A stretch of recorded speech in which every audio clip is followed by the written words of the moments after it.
중국에 빼앗긴 한민족의 여신, 여자 여의 숨겨진 비밀. 안녕하세요, 역설입니다. 여러분, 많이들 아시는 한자 여자 여는 어디서 유래가 되었을까요? 저는 여자 여라는 한자는 우리가 흔히 아는 그 여성분들의 자태를 형상화한 글로도 인식하고 있고, 또 다른 한 가지인 항아리, 즉 독을 만든 분이 그 옛날 우리 민족의 여신 항아의 이물이라고 생각하고 있습니다. 여러분, 혹시 과거 고대의 조상님들의 분묘, 즉 유구들의 유물에서 항아리 그리고 도자기가 차지하는 비중은 얼마나 될 거라고 보십니까? 제가 자세히는 모르지만 대부분의 유구에서 나오는 유물들의 거의 70~80%는 항아리나 도자기인 듯합니다. 그리고 고대의 무덤 양식 동무덤이라고 하는 온감묘라고 하죠. 그런 것들도 있었으니 그 과거 조상님들의 항아리에 대한 집착은 집착을 넘어 신앙과도 같았던 물건이 그 항아리였던 듯합니다.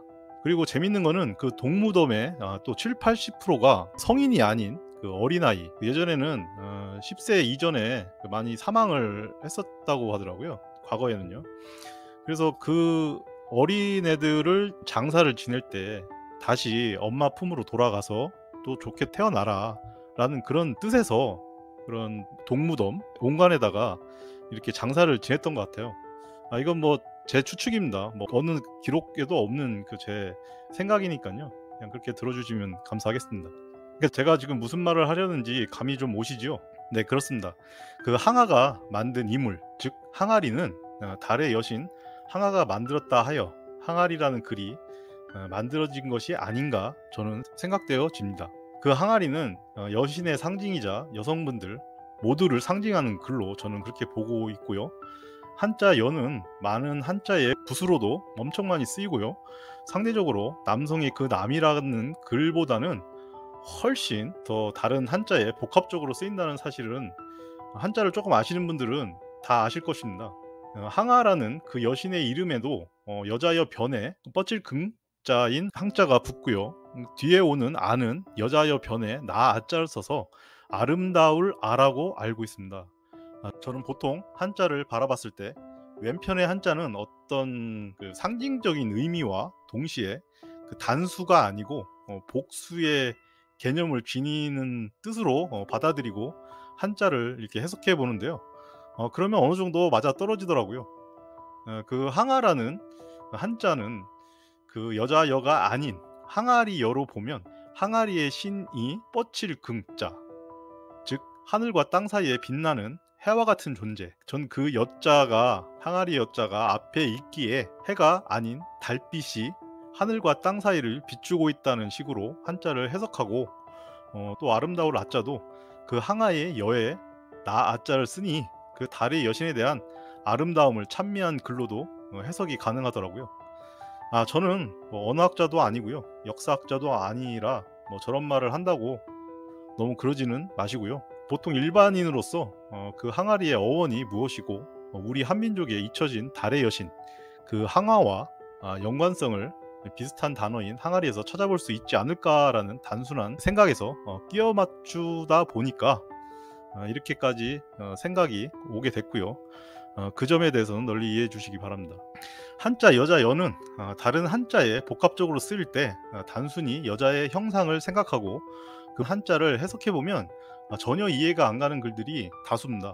제 취미가 한자를 쪼개고 음미하고 나름 사색을 하며 과거 한자를 만든 사람들의 생각을 유추해 보는 게 낙인데 항상 여자 여자에서 막히더군요.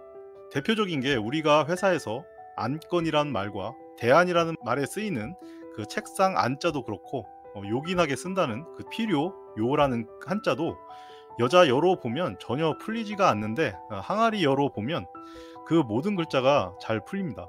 안건은 집 면자 아래 여자 여가 있고 나무 목 즉 탁자나 책상이 있는데 여자 여로 보고 해석하면 집안에 여자가 탁자나 책상 위에 있다라는 도통 이해하기 힘든 그림이 그려집니다. 마찬가지로 중요할 요자에 덮을 아자도 여자 여 위에 덮을 아자를 써서 중요할 요, 필요 요로 쓰이는데 도통 해석이 안 됩니다. 하지만 그 두 자의 글이 모두 여자 여가 아닌 항아리로 보면 죄다 풀리는 신기한 현상을 목도하실 수 있으실 겁니다. 제가 너무 끼워 맞추는 거라고 생각하시겠지만 전 그저 자연스러운 순리를 말씀드리는 거니 그 이상도 그 이하도 아니라는 점 좀 이해해 주시고요.